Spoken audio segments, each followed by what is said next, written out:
उनकी उदासीनता भी रही है, जिसके वजह से बहुत सारे काम यहाँ पड़े हैं। बार बार हर बार आप हमेशा लिखते भी हो कि कोई नेता उदासीनता की तरफ जा रहा है तो अखबार और आपका डिजिटल मीडिया कलमकार सारे लिखते हैं कि इस विषय पे नेता सोए हुए कैसे हैं। तो मेरा काम करने का, उनका काम करने का तरीका किसान और नौजवानों में अलग जगाने का जो हमने प्रयास किया है।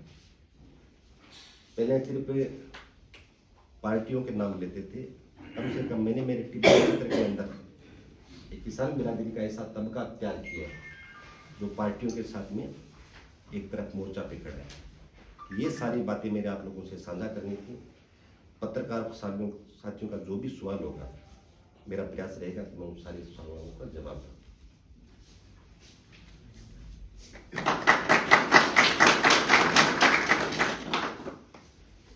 इस इलाके को कमर्शियल से पानी दिया जाए, भी कम से कम लोगों का ध्यान भटकाने के लिए, अधिकारियों का ध्यान भटकाने के लिए कि जिन्होंने कभी कमर्शियल की मांग नहीं की, कमर्शियल से इस इलाके को पानी दिया जाए, वो लोग बीच में टांग अड़ाने के लिए कम से कम एटा सिंगरा सब नहीं बढ़ जाए, इसलिए कमर्शियल से इन्होंने मांग रखी। वापस पानी कैसे, कमर्शियल से एटा पानी जा सकता है क्या? मतलब लिफ्ट नहीं बन सकती वहाँ पे, लिफ्ट की सेंटर से बिल्डिंग नहीं, इसलिए वो कमर्शियल से मांग कर उनका कहना था।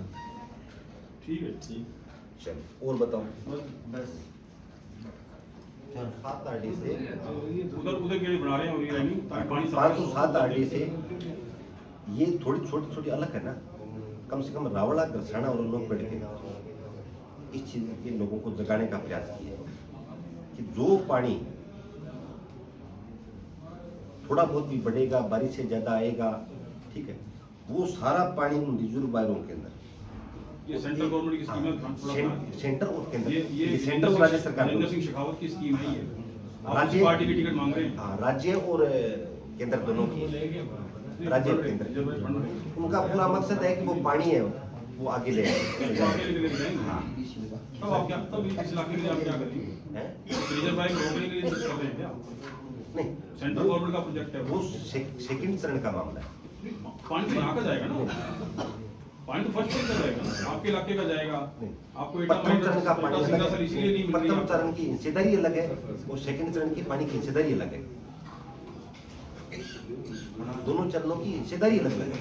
प्रथम चरण के अंदर पेयजल कितना है और कृषि के योग्य कितना पानी है, सेकंड चरण के अंदर कितना पानी है, तो 507 से दूसरे चरण में बनाया जा रहा है।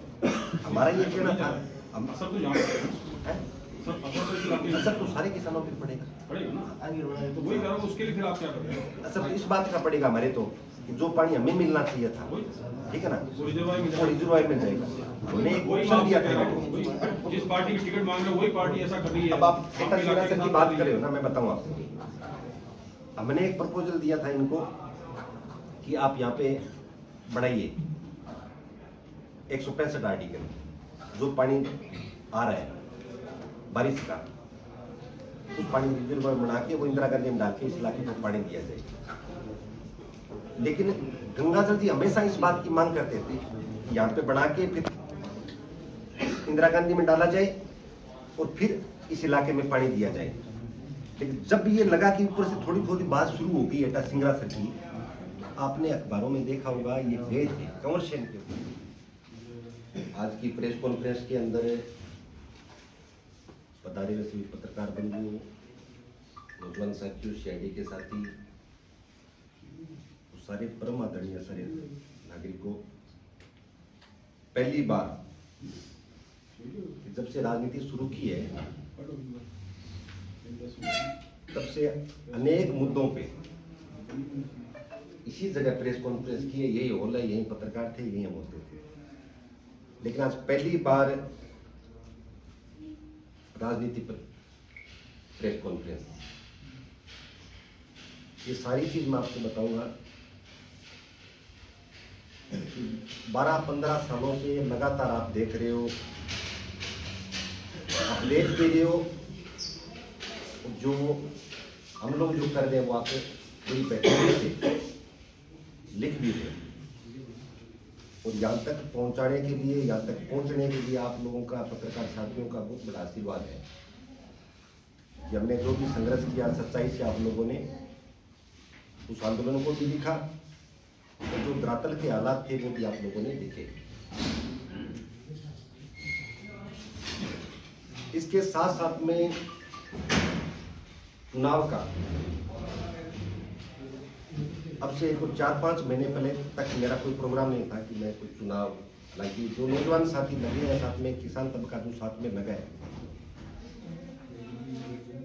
उन लोगों का ये कहना था कि आपको चुनाव लड़ना चाहिए।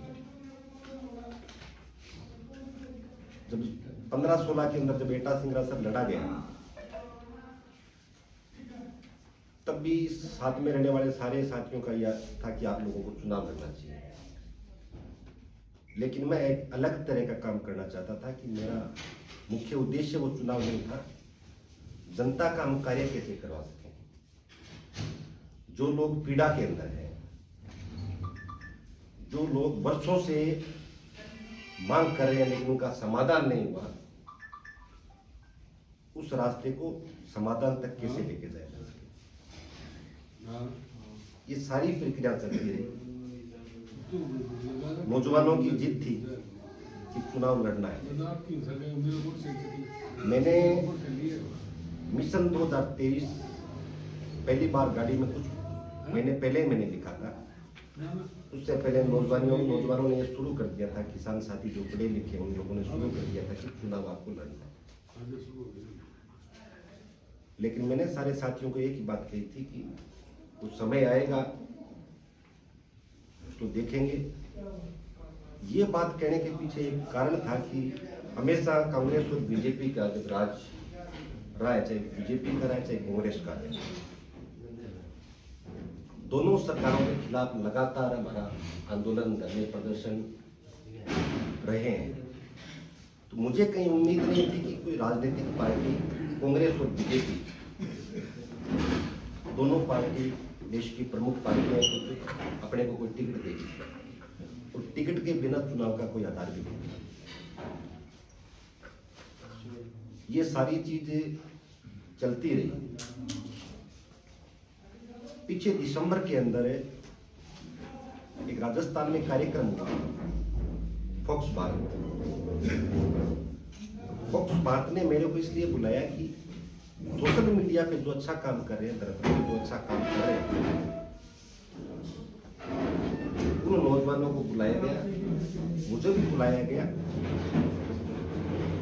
मेरा सौभाग्य रहा कि पूरे प्रदेश के अंदर जो उनके सवाल थे उसमें मेरा दूसरा नंबर था।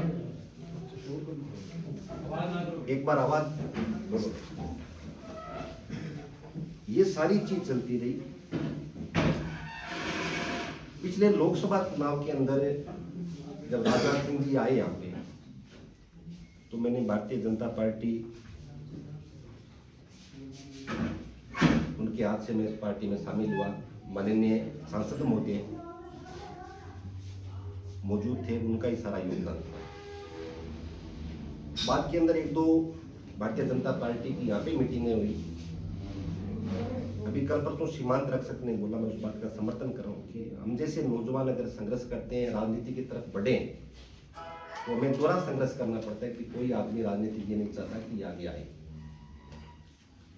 1-2 बीजेपी की मीटिंग के अंदर मेरा जाना हुआ, लेकिन स्थानीय नेताओं का ऐसा मुझे कोई आशीर्वाद या ऐसा कोई मान सम्मान नहीं लगा, तो उसके बाद में मैंने पार्टी में भी नहीं गया। ये सारी चीजें चलती रही। 8 दिसंबर को बीजेपी की आईटी से जो दिल्ली में कार्य संभालती है, उन लोगों ने मेरे से संपर्क किया।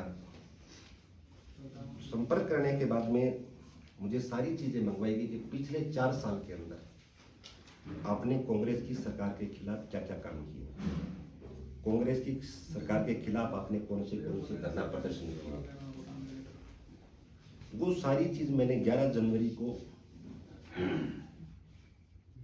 दिल्ली ऑफिस के अंदर उनको सबमिट कर दी। मैं जो उनकी ड्यूटियां लगाई गई थी, लता जी शर्मा और अर्जुन जी की, वो सारे मेरे डॉक्यूमेंट्स अमित शाह जी के सामने लेके गए। पूरा जो 4 साल का जो मेरा कार्यक्रम था कि मैंने क्या क्या काम किए पब्लिक के लिए, कहाँ धरने प्रदर्शन थे, ये सारी चीज 11 नवंबर को मैंने माननीय अमित शाह जी के सामने रखी। उस टाइम क्या चुनाव का मेरा कोई विषय नहीं था, मैंने कभी अखबार की कटिंग या ये चीजें कभी सेव नहीं की थी। भास्कर से भाई शिवा बैठे हैं, और भी साथियों से मैंने अखबारों की कटिंग कि मेरा मकसद चुनाव का नहीं था, लेकिन लोगों की भावना थी। अगर मकसद होता तो मैं सारी कटिंग अखबार सारी चीज मैं अपने पास रखता, लेकिन जब बीजेपी की आईटी सेल ने मेरे से संपर्क किया तो मैंने सारे डॉक्यूमेंट्स पिछले 4 साल का सब लोगों से लिए। फेसबुक पे कहीं थे, कहीं अखबार के साथियों के पास में थे, सारी चीजें कलेक्ट करके मैंने 11 जनवरी 2023 को ये सारे दिल्ली ऑफिस के अंदर मैंने सबमिट किया। ये 15-20 दिन गुजरने के बाद में 13 फरवरी को मुझे 1 महीने का जो बीच का समय है उसमें मुझे कोई रिस्पॉन्स नहीं था कि उन्होंने क्या किया क्या नहीं किया, लेकिन ये बाद में बातें निकल के सामने आई कि 13 फरवरी को मुझे मेन कहूँ तो मुझे काम करने का कहा गया है कि आप फील्ड में काम लग जाओ। तो मैं आप लोगों से आज कहना भी ये चाहता था, और मैंने आपको जो पत्र भेजा उसमें भी ये लिखा कि चुनाव का क्या रहेगा, चुनाव का विषय पर हम क्या बात करेंगे। तो मैं आप सारे पत्रकार साथियों से कहना चाहता हूँ कि राकेश बिश्नोई भारतीय जनता पार्टी से सूटड़ विधानसभा से दावेदारी कर रहा है। ये सारी चीज मुझे आप लोगों को बतानी थी, इसलिए सारे साथियों को मैंने निमंत्रण दिया था कि आगामी चुनाव 2023 भारतीय जनता पार्टी की टिकट से मेरी यहां से दावेदारी रहेगी। और जो बीच का जो 1 महीने का जो समय है, इस समय से गंगानगर जिले के लोकल लीडर, मैं हालांकि धन्यवाद देना चाहूंगा अध्यक्ष महोदय को कि 1 महीने के अंदर आईटी सेल की पूरी टीम ने जो बातें सामने निकल के आ रही है, आईटी सेल की पूरी टीम ने 1 महीने तक इस बात का रिसर्च भी किया है कि किसको काम करने का बोला जाए या नहीं बोला जाए। जिलाध्यक्ष महोदय को, आत्माराम जी तर्ड को भी मैं धन्यवाद देना चाहूँगा, सांसद महोदय को भी धन्यवाद देना चाहूँगा कि जिन्होंने अच्छा कहा, आत्माराम जी तर्ड ने और सांसद महोदय ने, कि भारतीय जनता पार्टी एक बहुत छोटी पार्टी थी, बहुत कम लोगों की एक पार्टी थी। धीरे धीरे अन्य पार्टियों से निकल के लोग आए जो भारतीय जनता पार्टी के परिवार से जुड़े, और आज इतना बड़ा परिवार है कि देश के अंदर और प्रदेशों के अंदर भारतीय जनता पार्टी की सरकारें हैं। इनके साथ साथ अन्य भी हनुमानगढ़ जिले के चूरू के भारतीय जनता पार्टी के परिवारों ने मेरा सहयोग किया, उनका भी मैं धन्यवाद करना चाहता हूँ आपके माध्यम से। और जो बात दिल्ली में हुई वो दिल्ली से निकलते प्रदेश के अंदर आई, प्रदेश से धरातल पे आई, तो मुझे एहसास हुआ कि भारतीय जनता पार्टी जो धरातल पे लोग काम करते हैं उनके लिए रास्ता खोलती है। ये सारी चीज सोचने के बाद में मैंने तय किया कि मुझे प्रेस कॉन्फ्रेंस करनी चाहिए, और इतनी बड़ी पार्टी के अंदर कोई कहा जा रहा है कि धरातल पे आप अपना कार्य शुरू करें, इन्हीं बातों को लेकर मैंने आज की जो प्रेस कॉन्फ्रेंस है वो आप लोगों के सामने रखी है। और पिछले काफी सालों से आप सारे साथी देख रहे हो, लिख रहे हो, मैंने पहले भी बोला कि इतने बड़े कोई परिवार से नहीं हो, मेरा परिवार कोई राजनीतिक परिवार नहीं है, लेकिन जो काम करने का तरीका है, जो पब्लिक की जो भावनाएं हैं, भी आज वर्षों से किसान और नौजवान कम से कम सूरतगढ़ भी कई बातों की मांग कर रहे हैं, लेकिन यहाँ के जो राजनीतिक लोग हैं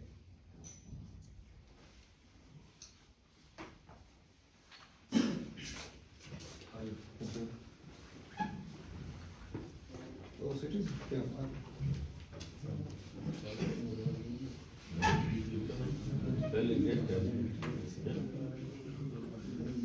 बोलो माइता सवाल तो माइती करे ताबरा। अच्छा, सूरतगढ़ में खूब सारे नए नेता जो हैं कि वो हो रहे हैं, तो ये कहा जाता है कि साहब हर तीसरा आदमी एक नया नेता है। आपके पास सूरतगढ़ के लिए कोई विजन है क्या कि मैं ये करना चाहता हूँ सूरतगढ़ के लिए? रिमोन जी अपने नेताओं की बात की। नेता क्या चुनावी समय के अंदर हर बार देखते हैं, चुनावी समय के अंदर बहुत सारे नेता निकल के आते हैं, टिकट की दावेदारी भी करते हैं और उनको साधुवाद भी देता हूँ कि वो चुनावी दावेदारी कर रहे हैं, लेकिन कम से कम धरातल पे जो कार्य कर रहे हैं वो लोग आगे जाएं तो शायद कोई काम अच्छे से हो सके। तो बात रही सूरतगढ़ विजन की, तो मैं सारी चीज़ ग्रामीणांचल के लिए मुझे क्या करना है, सूरतगढ़ के लिए क्या विजन है, सारी चीज़ें हैं। एक तो सूरतगढ़ ने बहुत बड़ा रोजगार का जो अवसर है ना वो खोया है, यहाँ के नेताओं की उदासीनता की वजह से। यहाँ का जो रेडियो स्टेशन है, ये रेडियो स्टेशन सूरतगढ़ का संवाद का एक मुख्य बिंदु है सूरतगढ़,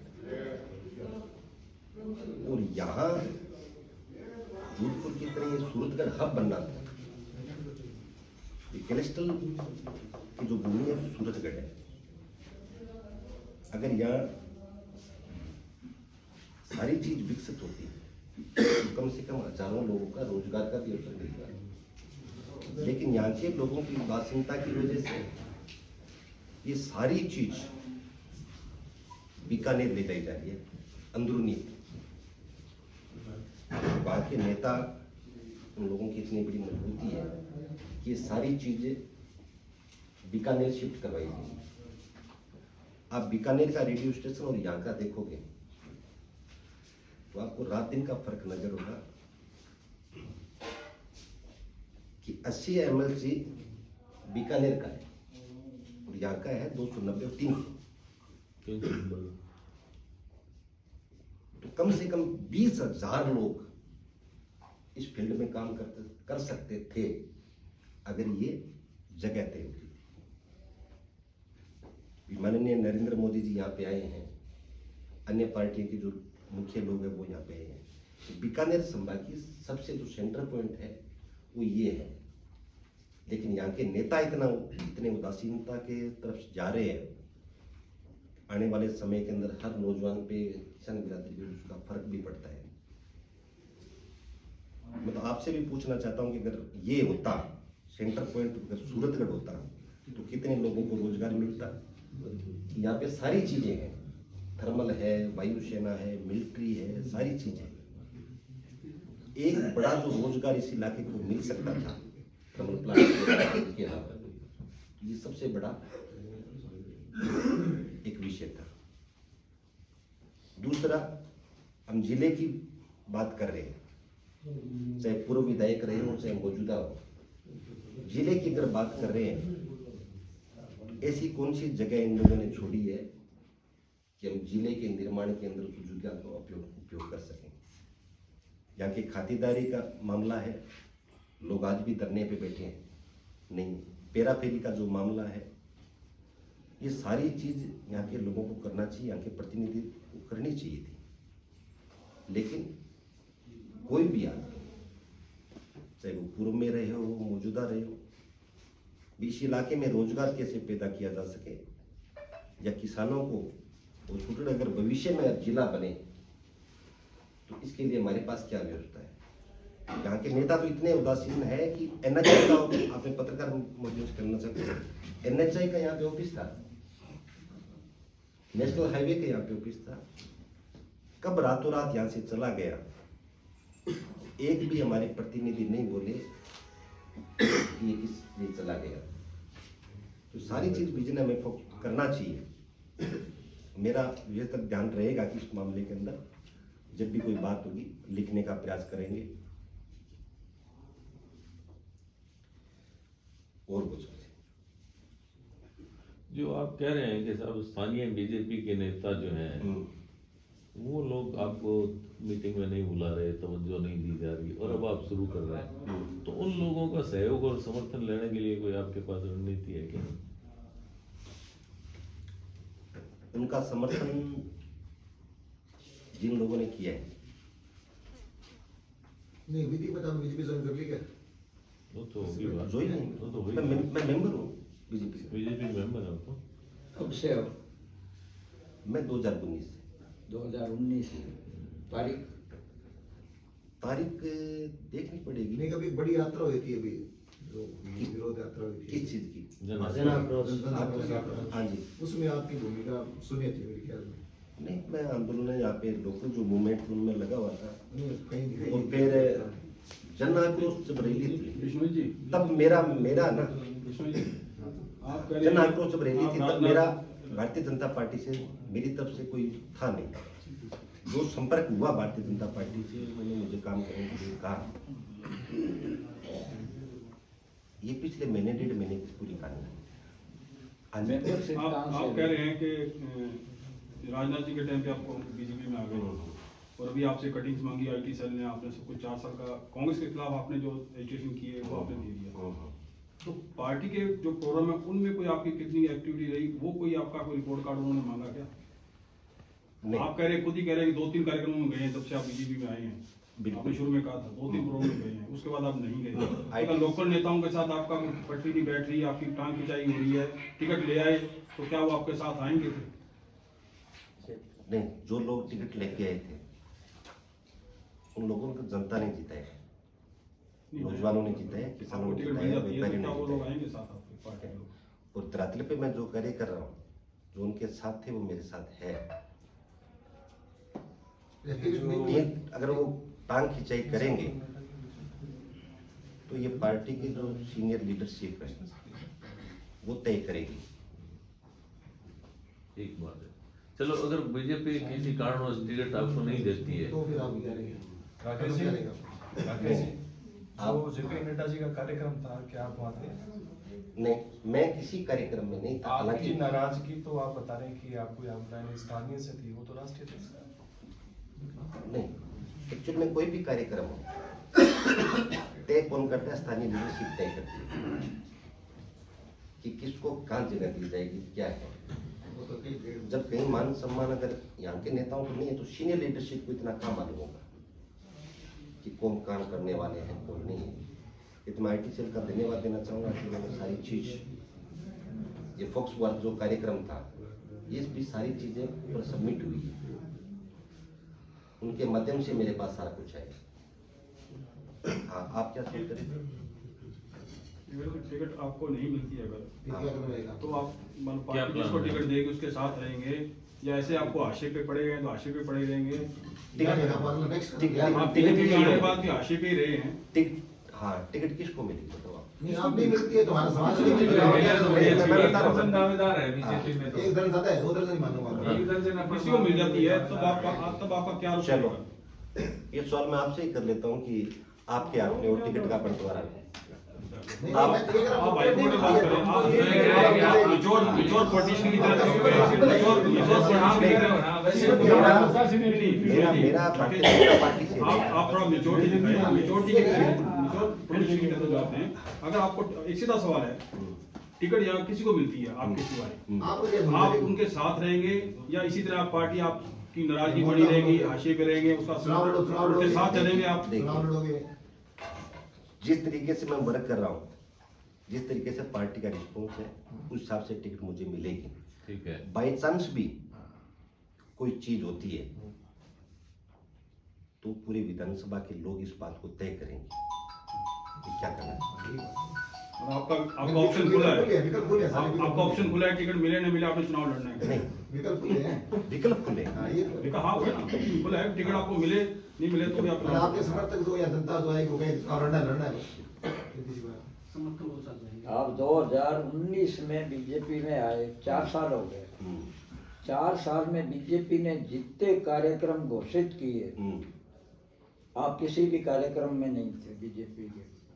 स्थानीय नेताओं से विवाद हो सकता है, असंपर्क हो सकता है, लेकिन कार्यक्रम तो या तो स्टेट लेवल से घोषित हुए या नेशनल लेवल से घोषित हुए। आप किसी भी 4 साल में किसी एक भी कार्यक्रम में नहीं थे। मैं श्री गंगानगर माननीय संसद मुद्दे का जो कार्यक्रम था उसमें महिला हमारे जिला अध्यक्ष निगम जी सांगवान भी मौजूद थे और उस कार्यक्रम में मैं भी मौजूद था। उसके बाद में गंगानगर जिला हेडक्वार्टर पे एक प्रदर्शन था, उस प्रदर्शन में माननीय सांसद मोदी भी थे, तो यहाँ के स्थानीय नेता भी गए थे। 4 साल में एक कार्यक्रम, 2 कार्यक्रम मैंने ये बोला ना, आपको बताया ना। आपको किसी पद पे लिया गया? नहीं। अच्छा, आप जब पिछले 4-5 साल से देख रहे हैं कि आपकी जो भी एक्टिविटी हो रही है, उस पे जो भी आप प्रेस नोट जारी करते हैं, स्टेटमेंट जारी करते हैं, या तो वो एटा सिंगल आपने कभी भी शो नहीं किया कि मैं बीजेपी का नेता हूँ। आपने बीजेपी के नेता या कार्यकर्ता के रूप में कभी आपने को प्रेस नोट या प्रेस बयान नहीं दिया, आपको बयान नहीं दिया कभी भी। इसका मतलब आप बीजेपी में है नहीं है। अब आप आज बता रहे हैं कि मैं आ गया था 4 साल पहले। मैंने सारी चीज आप लोगों को बताई कि ये सारा जो प्रोग्राम है वो पिछले 30, 35, 40 दिनों के अंदर बना है, और ये नहीं होता तो मैं ऐसा नहीं है कि मैं प्रेस नोट में कोई बदलाव करता। अगर ये बात नहीं कि हम लगातार सरकारों के खिलाफ, जो कांग्रेस की सरकार रही है चाहे बीजेपी की सरकार रही है, हमारा धरना प्रदर्शन या जो भी पब्लिक की मांगे हमारा रहता है उनके खिलाफ, तो मैं किसी भी पार्टी का लोगो कैसे लगा सकता हूँ? आप बीजेपी में बीजेपी के तो थे ही। अभी ये प्रेस का इन्विटेशन भी आया, इसमें भी कहीं बीजेपी का नाम नहीं है। ये सारी चीज तय करने के लिए तो मैंने आपको सारी चीज बताने के लिए तो आज सारे लोग इकट्ठे हैं। ये सारी चीज आप लोगों के मैं सामने रख सकूं, इसी बात का थोड़ी कहेंगे आपको कि आप ए साइड में चलें, बी साइड में चलें, सी साइड में चलें। पत्रकार रास्ता थोड़ी दिखाएं। ये रास्ता बात नहीं है, मैंने इसीलिए आपको मैं सारी बात दिन बनते हैं 4 इस पार्टी से मेरी दावेदारी की है 4। हाँ, सूरतगढ़ सिटी जिसके अंदर 60 या 70 हजार वोट हैं। बिल्कुल। सूरतगढ़ सिटी के अंदर 4 साल में आपका कोई कार्य नहीं है। नगर पालिका के साफ सफाई पे नहीं है, पट्टों पे नहीं है, भ्रष्टाचार पे नहीं है, और शहर में कभी आप घूम करके आपने देखने की कोशिश नहीं की कि भाई जो जहाँ 70 हजार वोटों की पांड है वहाँ आपका कोई कार्य नहीं। देखो बाबू जी, सूरतगढ़ के अंदर जिन लोगों ने मुझे फोन किया, कोई भी चीज की अगर कोई गड़बड़ होती है तो वो चीज धरातल से पैदा होती है। मकान कार्यक्रम घोषित करती है, कार्यक्रम सूरतगढ़ में कोई आपने 70,000 वोट है, यहाँ पे आपने कोई कार्य नहीं किया, ये क्षेत्र में बताना चाहूंगा आपको। क्या लोगों के मकान तोड़े जा रहे थे, जो लोग वास्तविक के अंदर सही है, उनका विरोध प्रदर्शन भी हमने शुरू किया। कुछ लोगों के मकान टूटने से बचे। खातेदारी का जो मामला हुआ वो भी सूरतगढ़ के आसपास के लोगों का है, वो भी हमारा प्रदर्शन रहा। नगर पालिका ने जब भी गड़बड़ की तो 3-4 बार हमारा प्रदर्शन नगर पालिका में भी रहा। बात तो वही 4 साल की हो रही है ना। आपने 3 प्रदर्शन किए, 2 किए, 4 साल तो बता रहा हूँ मैं। 1500 दिन बनते हैं। हमने किए तो है, बाकी किसी ने किए भी नहीं, बाकी कर रहे हैं, बैठे हैं। बैठे हैं। राकेश जी, अभी आपने NHIA का जिक्र किया, आकाशों का जिक्र किया, ये सेंट्रल गवर्नमेंट के डिपार्टमेंट है जो। हाँ, आपने कभी इसकी जिम्मेवारी समझते हुए, जैसे आप करेंगे NHI बीकानेर चला गया, आकाशवाणी को कमजोर कर रहे हैं, आपने कोई एज ए बीजेपी साधारण कार्यकर्ता के रूप में भी अगर सूचना एवं प्रसारण मंत्रालय को चिट्ठी लिखी हो या सड़क परिवहन मंत्री को भी लेटर लिखा हो, वो जिम्मेवारी भी आपने निभाई है क्या? देखो, तो सेंट्रल गवर्नमेंट का स्टेट का तो लेना देना। पीछे कलेक्टर महोदय थे रुक्मणी रियाज, NHI का जब ऑफिस गया तो हमने ADM साहब को भी अभी अवगत करवाया था। उसके बाद में जिला कलेक्टर महोदय से हमारी कोई अलग विषय पे कोई मुलाकात हुई थी। ये तो स्टेट के बाद मैं सेंटर आपको कभी चिट्ठी लिखी है विरोध, एक चिट्ठी और विरोध जताया एमपी से आपको देखो ये सेंट्रल गवर्नमेंट के मामले हैं, आप स्टेट गवर्नमेंट वालों से मिल रहे हो, उसमें स्टेट गवर्नमेंट का क्या रोल है? कोई चीज तो जाएगी तो यहीं से तो जाएगी ना। नहीं, आप सीधा डायरेक्ट मंत्री को लिखा होता आपने, चिट्ठी लिखी नहीं सकते थे या कोई और चाहे कलेक्टर के नाम, कलेक्टर के माध्यम से देते थे, कलेक्टर को ही आप देते भी, सेंट्रल गवर्नमेंट मिनिस्टर के नाम देते आप। ये चीज तो मैं आपको बता रहा हूँ, बाकी नेताओं को आप सवाल करो तुमको ये पता नहीं है कि ये हुआ है क्या। मैंने ऐसा कोई आप ये मत कहो कि दूसरों को पता है, अपनी बात ऐसा कोई पत्थर है ना, ये कि आपने इस जिम्मेवारी को कहाँ तक ऐसा कोई पत्थर आप बोल रहे हो, ये आपकी बात जायज है। मैंने कोई ऐसा पत्थर नहीं लिखा, लेकिन कलेक्टर महोदय को, यहाँ के एडीएम साहब को उनको अवगत जरूर कराया। राकेश जी, आप कह रहे हो कि भाई पिछले 40 दिनों से 35 दिनों से ये आपकी मतलब बीजेपी के नेताओं से आईटी सेल से संपर्क हुआ है, उनकी तरफ से आपको ये मिला है मैसेज के लिए आप तैयारी करो, लेकिन जो केंद्र सरकार का जो कृषि कानून था उसके आंदोलन में आपने लगातार प्रदर्शन किए, तो बीजेपी इस बात को ध्यान नहीं रखेगी कि भाई आप तो किसान आंदोलन में उनका लगातार विरोध किया, बॉर्डर पर जाकर बैठे महीनों तक, तो फिर आपको लगता है कि बीजेपी इसको कंसीडर नहीं करेगी? भी कृषि कानून के अलावा जो भी 2019 के बाद में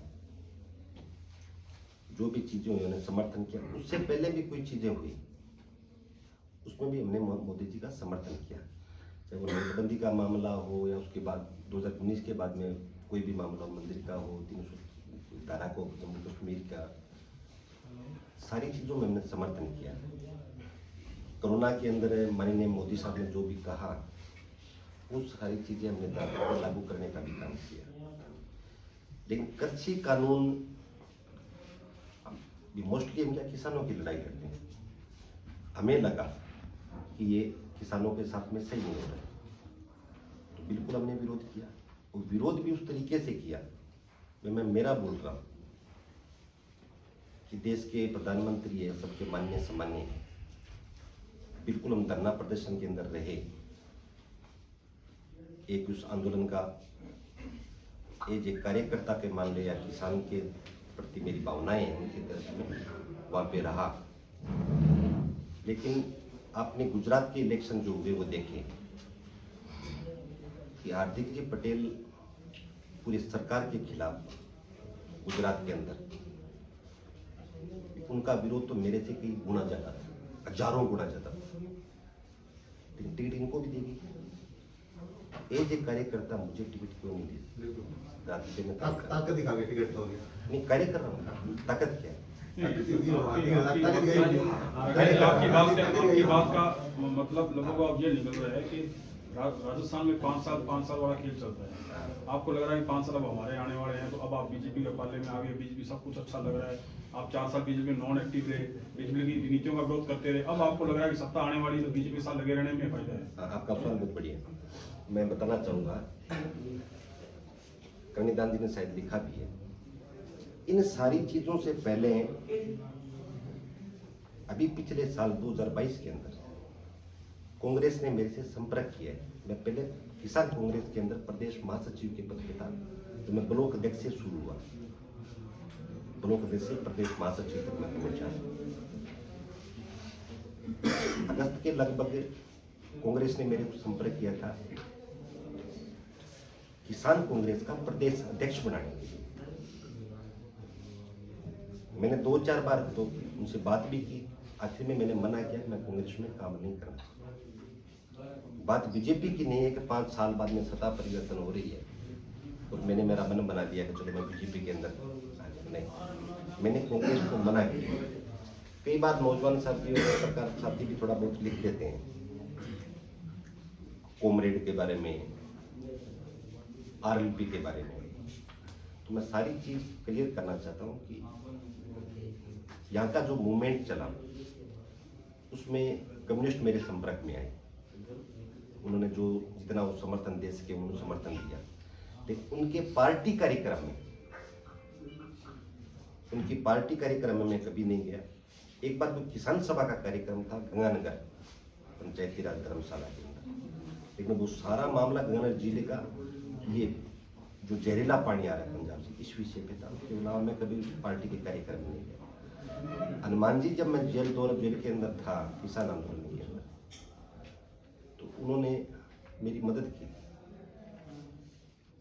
उनका वहां से आदमी आना, यहाँ मुलाकात करके जाना, उनके साथ एक रिश्ते थे।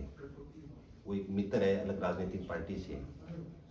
उन्होंने भी मेरे को बोला था पिछले पंचायती राज के चुनाव के अंदर, उनके भाई नारायण जी बेनीवाल गंगानगर सर्किट हाउस के अंदर आए, मुझे बुलाया भी गया था, मैं गया वहाँ पे। उन्होंने मुझे काम करने के लिए बोला, तो मैंने बोला कि मैं सोच के बताऊंगा ये सारी चीजें। तो आप तीनों चारों तरफ सोच रहे हैं अभी? नहीं, सोच लिया। अब सोच लिया क्या? भारतीय जनता पार्टी। और नहीं तो? नहीं तो नहीं मतलब बीजेपी नहीं मिली टिकट तो देखिए, आगे सोचा तो होगा कुछ आपने? नहीं, जैसे कांग्रेस छोड़ के बीजेपी में आए, आप बीजेपी छोड़ के वापस आ सकते हो क्या? बीजेपी के साथ रहूंगा मैं। कांग्रेस को छोड़ने का रीजन होगा कि बीजेपी? कांग्रेस का छोड़ने का रीजन, बीजेपी कांग्रेस का छोड़ने का एक कारण था। वो कारण भी मैं आज आप लोगों को क्लियर कर देता हूँ। पूरे प्रदेश की एक मीटिंग हुई थी जयपुर पीसीसी के अंदर। उसके अंदर सारे नेतागण आए हुए थे और सीनियर जो लीडरशिप है कांग्रेस की वो भी आई थी। हर मीटिंग अलग अलग थी, यूथ की अलग थी, किसान कांग्रेस की अलग थी, अन्य कोई सेवा दल की अलग थी। तो किसान उनकी जब मीटिंग थी उसमें 5 आदमी पूरे प्रदेश से बुलाए गए। उनको 2 मिनट का समय था कि आप अपनी बात रख सकते हो सीनियर लीडरशिप के साथ। 5 आदमियों में मैं भी था। जब बोलने का अवसर आया मैंने बोला, मैंने वो बात बोली कि किसान की पीड़ा ऑफिसों में बैठ कर नहीं दूर की जा सकती। इस चीज को धरातल पे लाइए, अपने टेबल पे लाइए, उसके लिए संघर्ष करना पड़ेगा। तो मैंने वहां किसी नेता का भी नाम लिया। ये नेता लोग जो आज मंच से बड़ी बड़ी बात कर रहे हैं, एक किसान 500 किलोमीटर दूर से आता है, बस में बैठ के आता है, ट्रेन में बैठ के आता है, वो 7 बजे जयपुर में उतरता है और ये नेता शाम को 5 बजे उससे मुलाकात कर लेते हैं। सुबह 7 बजे आपके ऑफिस में आ गया, आपके घर में आ गया और ये नेता 5 बजे मुलाकात करते हैं। तो मेरा कांग्रेस में पतन वहां से शुरू हुआ। दूसरा, यहाँ के पूर्व विधायक गंगाजल मील साहब ने प्रदेश कांग्रेस कमेटी को शिकायत की थी कि किसान आंदोलन है, ये जो एटा सिंगरासर का है, ये राकेश कांग्रेस के बैनर पे या कांग्रेस के झंडे पे नहीं लड़ रहा है। इनके साथ में हनुमान बेनीवाल भी है, कम्युनिस्ट पार्टी भी है, इनकी भी शिकायत थी, लेकिन इनकी शिकायत नहीं मानी गई।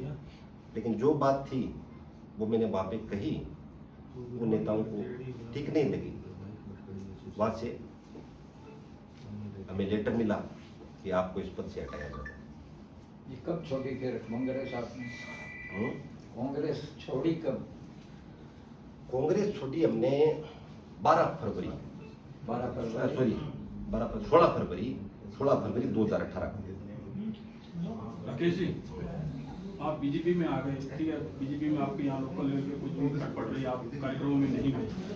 बीजेपी में आने वालों के लिए एक प्रोसीजर होता है कि वो बीजेपी में आने के बाद संघ के कार्यक्रमों में जाने लगता देंगे। संघ की जो सुबह की लगती है, क्या वो शाखाएं में जाते हैं, उनकी प्रार्थना भी याद कर लेते हैं। पता है, सबको पता है कि बीजेपी की टिकट खुलती है, जो टिकट खरीदती है उसके पीछे संघ का आदमी बैठता होता है टिकट देने वाला, तो टिकट संघ के रास्ते से आती है। तो संघ के कार्यक्रम में कभी आप गए हैं, उनकी संघ की प्रार्थना याद है आपको? कोई है तो थोड़ा सुनाइए। मैं प्रार्थना की बात है, प्रार्थना तो मैं नहीं कह पाऊंगा। संघ के कार्यालय में मैं गया हूँ, मेरी बात सुन, कार्य में गया हूँ। जब यहाँ पे पढ़ाई से शुरू के स्कूल है यहाँ पे प्राइवेट के अंदर, उसके बाद में पिछले कुछ समय से वो बजरंग दल का कार्यक्रम हो, अन्य कोई बीजेपी के संगठन से कोई जुड़ा कार्यक्रम या ऐसी विचारधारा का कार्यक्रम उस कार्यक्रम में अभी संघ के 5-7 दिन पहले सूरतगढ़ के अंदर जोधपुर, पाली और बनोतरा से शायद किसी को नहीं बुलाया गया था, हुआ तो प्रोग्राम मुझे बुलाया गया था बातचीत करने के लिए। उससे पहले 8 दिसंबर से आप गए ना, 8 दिसंबर को आईटी सेल वालों ने आपसे रिपोर्ट मांगी, उससे पहले कभी संघ वालों ने बुलाया हो? उससे पहले बुला ही रहे हैं। नितिन पारिक जी जो आए थे वो शायद औरों से भी मिलके गए थे, सीआईडी के बंधु बैठे हैं, इनको भी पता है। उन लोगों नागपुर वालों मैंने उनको बताया भी ऐसे करके वो संघ वाले बात करने के लिए आए थे, बात करके गए थे। हो सकता है अन्य लोगों से भी मुलाकात करी है। अभी जो पीछे 5-7 दिन पहले जो संघ के लोग आए यहाँ से जयसर भी गए थे, यहाँ भी थे, और किसी को नहीं बुलाया गया, सिर्फ बाजार के 10 आदमी थे। उस कार्यक्रम में मुझे बुलाया गया। वो तो बुलाने थे, आप अपनी तरफ से नहीं गए? नहीं, इनका कार्यक्रम है, देखो संघ का कार्यक्रम है ना। सामान्य रूप से शाखाएं लगती है रोज। नहीं, मैं शाखा में नहीं गए गया। हूं। हाँ नहीं। डेट ऑफ बर्थ क्या है मेरी 1/4/1983। राकेश जी आपने कहा कि जयपुर वैसे में जो सवाल ये कागजों में लिखी गई है, बाकी मेरी 23 मार्च 1983 है। आपने कहा कि भाई जयपुर में जो कांग्रेस के नेता है वो सुबह 7 बजे नहीं मिलते, तो बीजेपी के नेता मिलेंगे आपको 7 बजे सुबह? जो मिले जाए किसान जो मिले जाए, बस में जाते हैं। नहीं, अगर ऐसी कोई बात होगी तो मैं फिर लिखूँ। अगर ऐसा कोई मंच हो, अगर किसानों ऐसी कोई बात होगी, जिस तरीके से कांग्रेस ने आयोजित किया ये कार्यक्रम, कांग्रेस ने हमें बोलने का मौका दिया, पूरे प्रदेश में 5 बोले। अगर भविष्य के अंदर बीजेपी के अंदर ऐसी कोई चीजें, कोई कार्यक्रम और मुझे वहां बोलने का अवसर मिलेगा तो मेरा फर्ज बनेगा कि मैं उनके सामने ये बात रखूं। अच्छा चलो ये मान लें कि आप शुरुआत कर रहे हैं, बीजेपी आपने ज्वाइन कर ली 2019 से, इतनी सारी बात ये नहीं किया वो नहीं किया, आप केंद्र के ऊपर टिके हुए हैं कि साहब राजनाथ सिंह ने या वहाँ के आईटी सेल ने बुलाया, प्रदेश के अंदर भी कोई आपकी बात हुई है क्या, प्रदेश अध्यक्ष से या वसुंधरा से किसी तरह का आपको आशीर्वाद मिला हो? सारी चीजें मैं कर देता हूँ। नहीं, अब ये इसमें एक क्वेश्चन आ रहा है। मैं पहला बाबूजी इनका जवाब देता हूँ। नहीं, आप उसी में ही है हाँ। कि आपको बुलाना अलग बात है और आपका पक्ष मजबूत करना अलग बात है। हाँ। इससे पक्ष मजबूत नहीं होता कि बुलाया आपसे बातचीत होगी। वैसा कोई संकेत प्रदेश नेतृत्व का है क्या? प्रदेश नेतृत्व मैं बता देता हूँ। यहाँ के यही थे राम कुमार जी लेखा, वो कोई कार्यक्रम में मेरे साथ में थे। सुंदरा जी के कमठान साहब, उनका फोन आया था मेरे पास कि आप एक बार आके मिलो। और बीकानेर का जो कार्यक्रम मैडम का रखा गया था, उनका न्योता था बीकानेर कार्यक्रम में आने का, लेकिन मैं नहीं जा पाया। उनसे बात हुई, पीछे सतीश जी पूनिया साहब, मैंने एटा सिंगरासर के विषय पे उनसे बात की थी। नाम से परिचित है, मेरे गांव से परिचित है, मेरे काम से परिचित है। उनका माध्यम है राजेंद्र जी राठौर, उनसे मिलाने के लिए, बात करवाने के लिए। अब माननीय जी से मेरी बात हुई थी, ये सारी चीजें उन्होंने 12 तारीख का जो कार्यक्रम था दोसा के, तो मुझे आमंत्रित किया था क्या 12 तारीख के कार्यक्रम में, लेकिन राजेसर के अंदर जो कार्यक्रम चल रहा था, मैंने सारी चीजों को अवगत करवाया। और मैं सोशल मीडिया पे जो डालता हूं, मैं पहले कभी भी किसी भी लीडरशिप नहीं जोड़ता था। और ये सारी चीज मैंने सतीश जी की वजह से, उन्होंने मुझे बोला कि ये सारी चीज आप किया करो। तो भारतीय जनता पार्टी जो काम करे उनको आगे लाने का काम करेगी।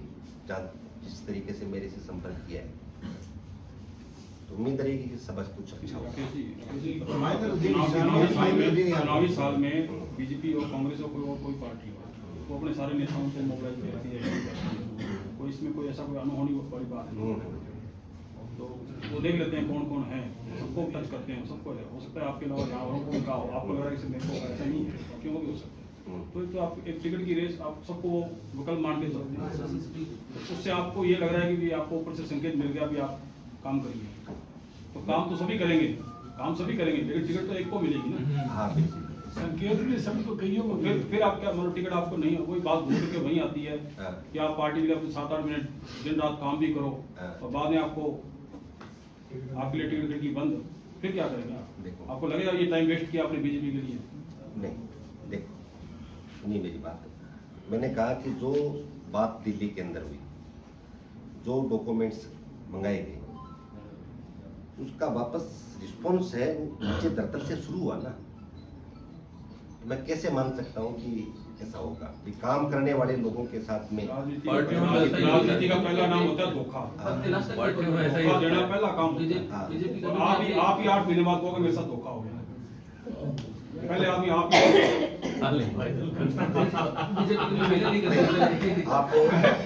निश्चित रहिए। आप ये कह रहे हो राजनीति का पहला काम है धोखा देना, बीजेपी इसमें सबसे आगे है। वो बैठे गवर्नर में टाक साहब 4 साल में 4 करोड़ रुपए पार्टी में लगा दिए, 1 मिनट लगा ठीक है सवार हो गए, कुछ नहीं मिला। ये धोखा होता है। उस धोखे के लिए आप तैयार हैं क्या? मेंटली तैयार हैं अभी से आप? मेरे से जब से मैं काम में लगा हूँ तो बहुत सारा, मैं जिस कांग्रेस में था वो सारी शुरुआत है। 8 दिसंबर के बाद से आप तैयार हैं मेंटली क्या? हाँ 8 दिसंबर के बाद हम मान रहे हैं आप पार्टी में एक्टिव हैं। पिछले 4 साल हम नहीं पूछते। सबसे बड़ी बात यह है कि इन्होंने दिल्ली में बात कर ली, जयपुर बात कर ली और सूरतगढ़ में आके खुद मेंटली चुनाव लड़ने के लिए तैयार हैं तो फिर ये भी आप बयान देने के लिए तैयार हैं कि मेरे साथ आओ, ये भी तैयार है। दोनों जगह समय आएगा तो फिर वो ऐसी बात होगी। हाँ, लेकिन एक जो विरोध एक आप जो सिंहासन माइनर की मांग को लेकर आप बढ़िया टिकट के रूप में उभरे हो आप। और कौन आ सकते हैं बीजेपी में टिकट मांगनी है? बीजेपी लाठियां दी थी आपको, डंडे बरसा दिया। बीजेपी तो उसका विरोध कर रही है कि वो आपको सरकार बनाने के बाद आप वो दे देंगे। आपके साथ वहाँ पे भी धोखा हुआ उस मामले में। कानून आपके किसानों के लिए आप लोगों पहला मेरी बात सुनिए राकेश जी शब्दों में बदला करिए। राकेश जी एक सवाल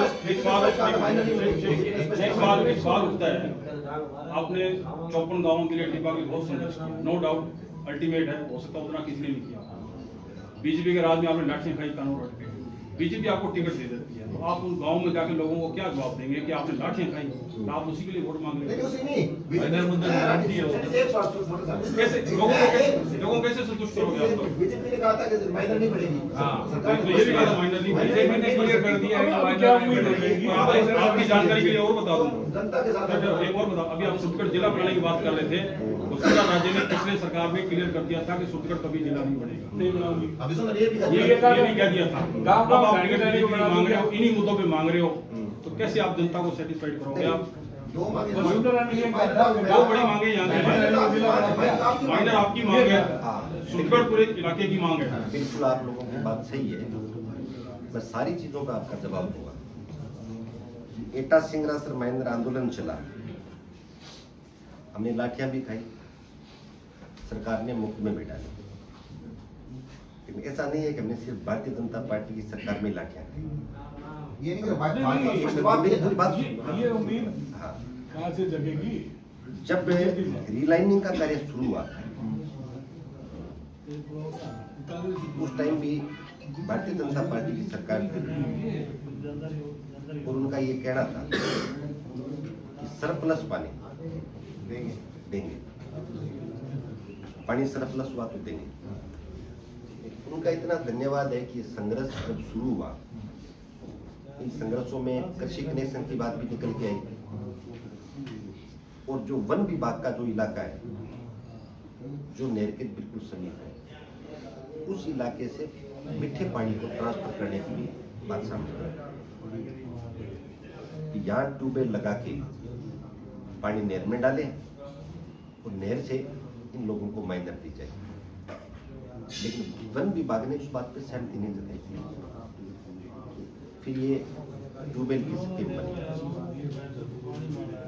उनको धन्यवाद इतना है कि उस टाइम जो पानी जो भी रिजर्व हुआ, उस पानी का 1 बीघे के लिए भी राजस्थान में कहीं वितरण नहीं। माइनर स्पष्टवाद देती है। उन्होंने बोला कि रीलाइनिंग होने से पहले इस इलाके में कोई माइनर नहीं बनेगी। नहीं माइनर बने नहीं सकती। उन्होंने स्पष्ट कहा था राजेंद्र बाबू आपके प्रतिनिधि में व्यापार मंत्री में